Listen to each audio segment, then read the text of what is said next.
show a nation betrayed by Donald Trump how to defeat him. It is the city that gave rise to him.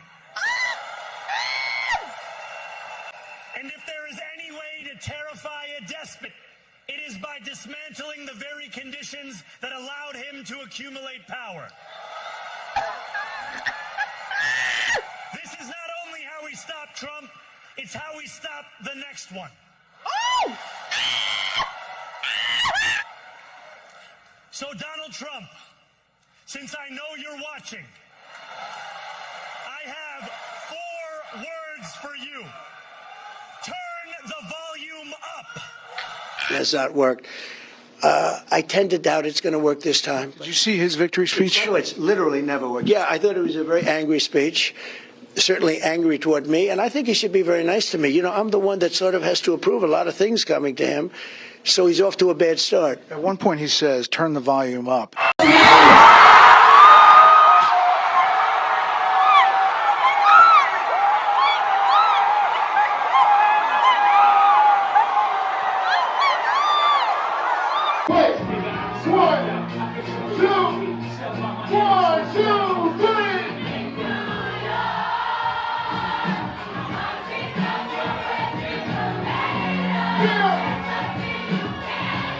New York City just elected their first African mayor, so we're hitting the streets to ask the people how they feel about their new mayor, ZOHRAN MAMDAN. Wait. African? Why African? And how? I used to live in Uganda, in Kampala. Oh my goodness! It's so Where great did you to see live? you. In Muyanga area. Oh my goodness, yeah. I grew up in Mazinga. Oh wow! Yeah. That's so amazing. When I saw you, I was gonna say Olyocha Sewo.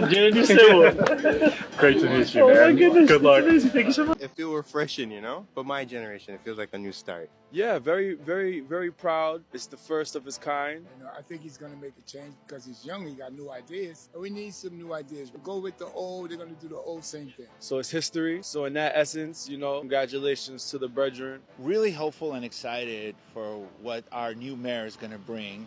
I feel positive about them. I feel like it was encouraging. This change, this mindset, this compassion, this empathy. And hopefully we can have a little more unity, a little less division from our leadership.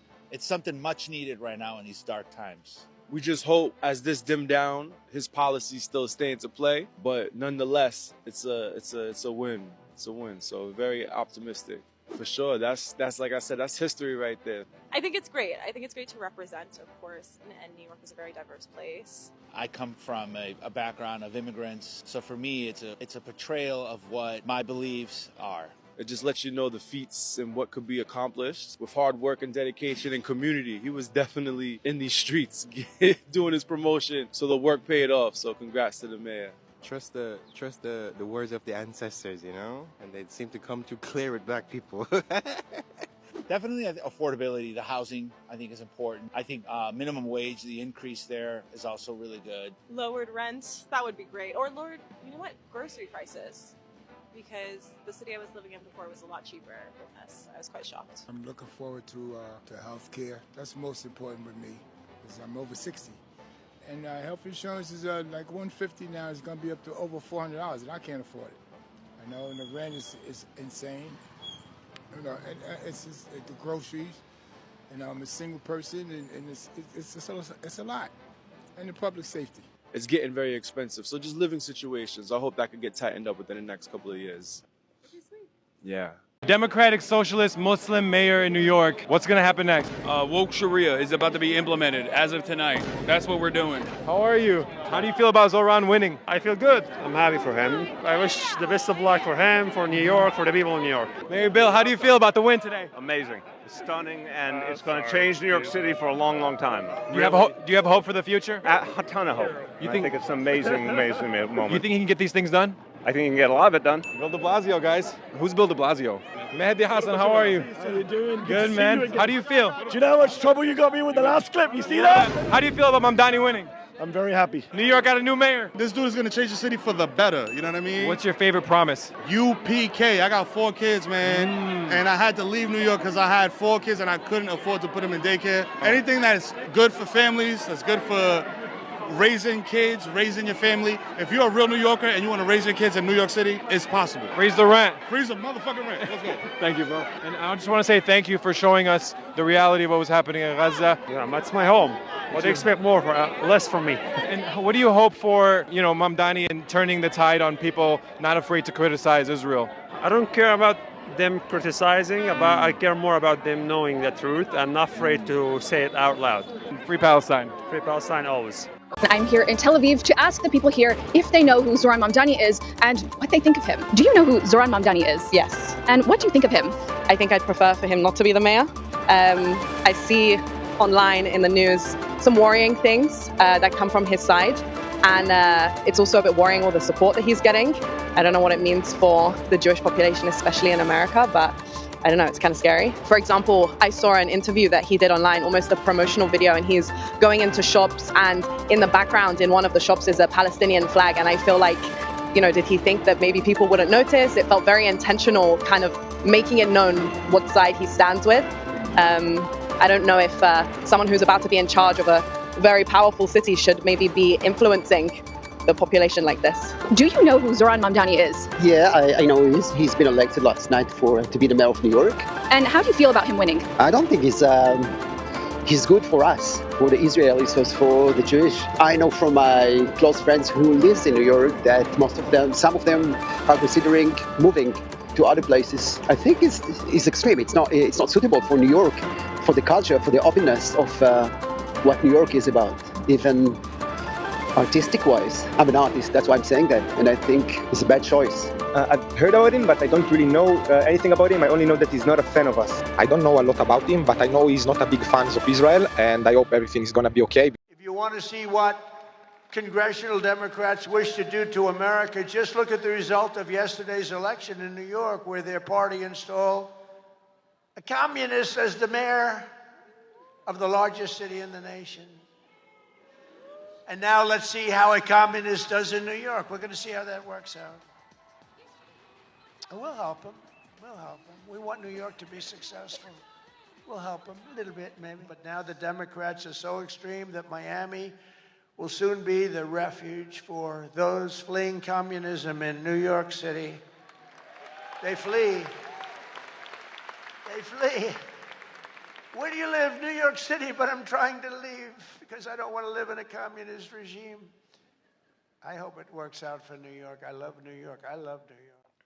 The relationship between Trump and New York mayor, the new mayor Mamdan, isn't good because after being elected, Mamdan, in his speech, it's like he was sending the straight message to Trump, and Trump was like, by the way, let's watch. Let me not talk too much, but let's watch. But I remind you, if you haven't subscribed, please consider subscribing, and let's watch this to the end.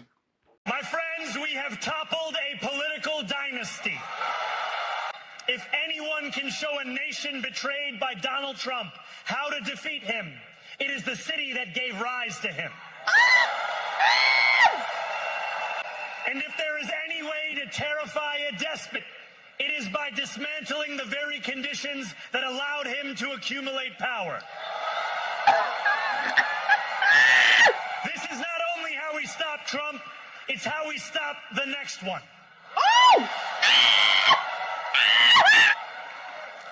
So Donald Trump, since I know you're watching, I have 4 words for you. Turn the volume up.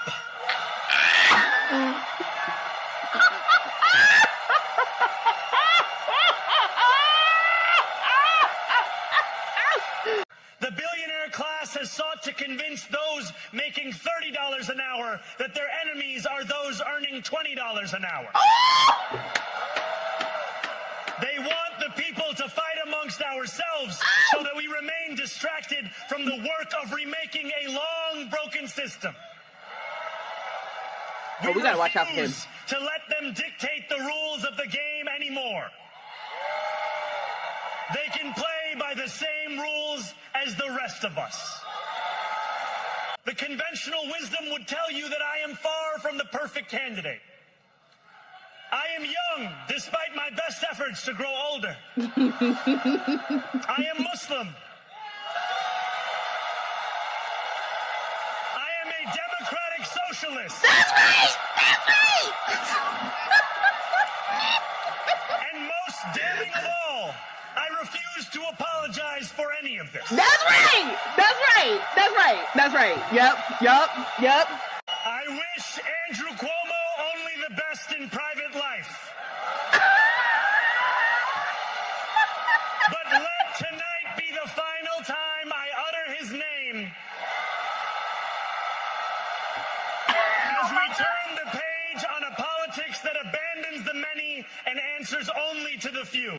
An agenda that will freeze the rents for more than 2 million rent-stabilized tenants. Let's go!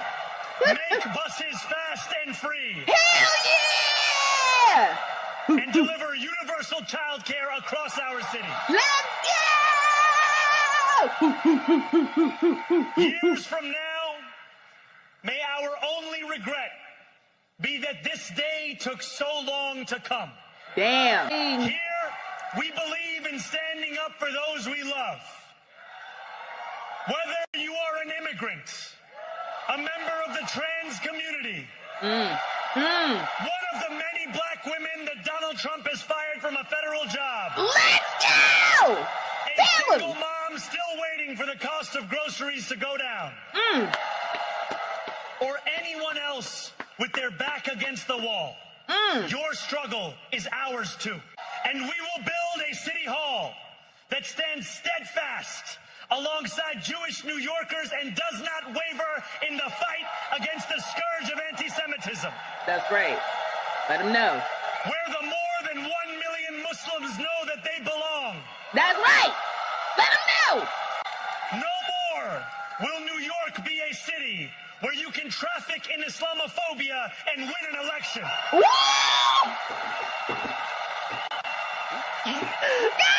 Got In this moment of political darkness, New York will be the light. This is such a powerful speech full of peaceful words. Yeah. The guy is ready to make people together, to make people think about developing their city, to make people feel home, to make people feel they are where they belong. No Jews, no Muslim, no what. If you are New Yorker, you are New Yorker. Anyway, let's listen to the Trump. Not to the Trump. Let's listen to Trump. I'm sorry. All my apologies, Mr. President. You are not the Trump, but you are Mr. Trump. I'm sorry. I still respect you because, yeah. Anyway, continue with this video. Has not worked. I tend to doubt it's going to work this time. Did you see his victory speech? It's literally never worked. Yeah, I thought it was a very angry speech. Certainly angry toward me, and I think he should be very nice to me. You know, I'm the one that sort of has to approve a lot of things coming to him, so he's off to a bad start. At one point he says, turn the volume up. So hear me, President Trump, when I say this. To get to any of us, you will have to get through all of us. How do you respond to that? Does that affect anything you're going to do? It's a very dangerous statement for him to make, actually. And, you know, you talk about danger. I think it's a very dangerous statement for him to make. He has to be a little bit respectful of Washington, because if he's not, he doesn't have a chance of succeeding. And I want to make him succeed. I want to make the city succeed. I don't want to make him succeed. I want to make the city succeed, and we'll see what happens. Did you see reaching out to him? I would say he should reach out to us, really. I think he should reach out. Right. I'm here. We'll see what happens, but I would think that it would be more appropriate for him to reach out to us. What do you think about this? What do you think about Trump's reaction on the speech of Mr. Mayor? Was MAMDAN angry at him? I don't think so. But they always say that the truth hurts. The truth hurts. Anyway, leave a comment below and let me know what you think about this, and let me just keep on giving you the videos of the reactions of people about his victory, his win. So keep watching. It's almost 3 in the morning in New York City. I just got home and I still cannot believe that we elected a brown man to be the mayor of New York City. I just never could have imagined something like this in my lifetime. And when he started playing Dumachale after his speech, it absolutely broke me. So much about that speech really got to me, but it was like you were ready, you had heard him speak, you were inspired, you were feeling good, you were processing it all, and then all of a sudden that beat dropped and I lost it. And I was like, oh my God, this is real. So ZOHRAN MAMDAN just became the first Muslim mayor of New York City. And 50 Cent, who is a New York native, is not too happy about that.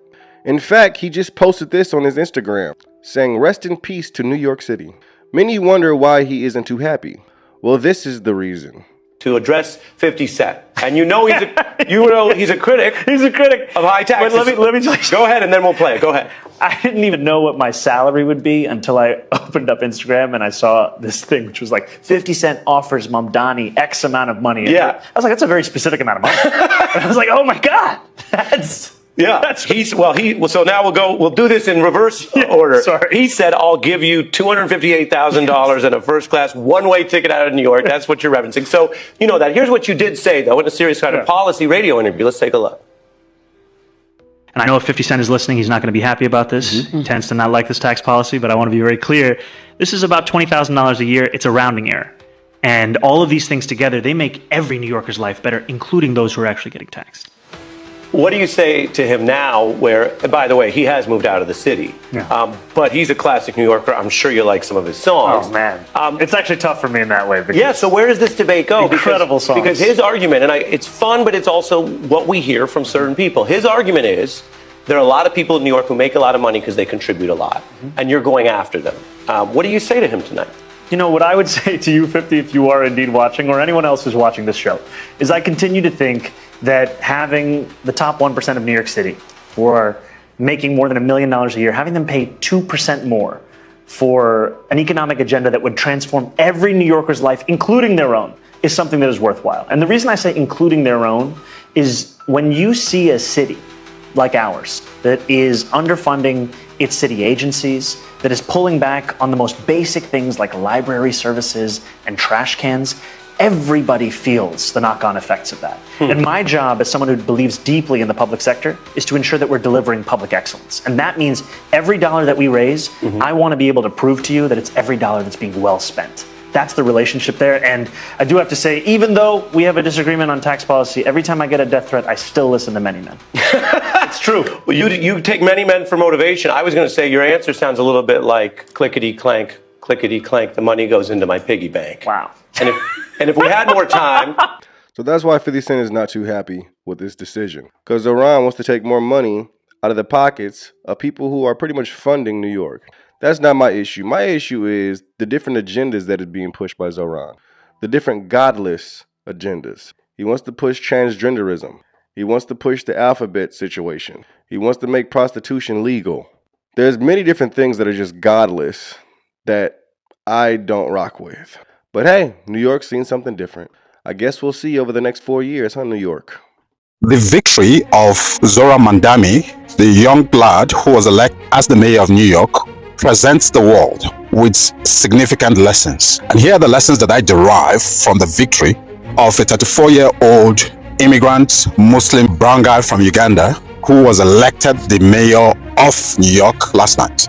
So number one lesson for me is that when people say enough is enough, when people unite, their voices will be heard loud and clear. So ZOHRAN MAMDAN won over 50% of the votes that were cast in New York to defeat the disgraced Andrew Cuomo, the former governor of New York, despite the billionaires that were backing him.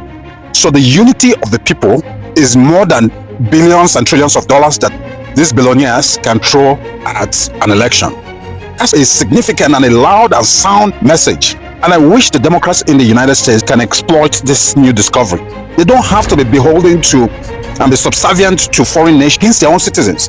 Mandami has proved it. So they should take that template, copy that template, copy and paste that template, and begin to use it. It was a loud victory even against Trump. So the number 2 significant lesson is that the message of hope can win against the message of fear and division. We all saw how Donald Trump used the message of division and won his election. But instead of doing that, Zohran Mandami used the message of hope, the message of unity, to defeat the message of fear. There were all sorts of posts. Oh, he's going to turn New York to a communist place. He's going to, 9/11, all sorts of Islamophobic, all sorts of racist comments against him. But yet, the people said, no, we don't want to accept this message of fear, but the message of hope. So the message of hope can always win against the message of fear. So the number 3 significant lesson that I've learned from Zohran Mandami is that you do not need to tear people down to be successful. Rather, lift people up.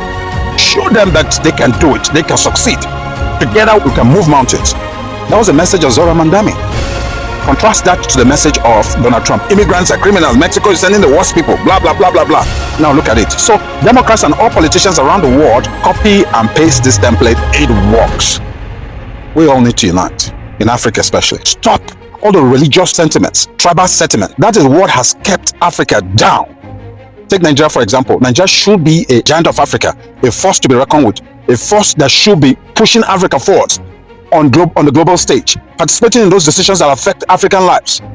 Other people are bogged down by religion, tribalism, and all whatnot. In 2025, that is not what we're supposed to be focused on. Africans learn. Unfortunately, a lot of Africans are proverbial idiots. And an idiot is somebody who thinks only about his tribe, about those minute associations. We should become citizens of our nations. See beyond tribe. Everything you are doing should not be from the prism of tribe or religion. It should transcend. We should evolve to better human beings and begin to think about our nations so that we can move forward in this century of AI technological advancement and all whatnot. Thank you and see you in the next video. Bye-bye.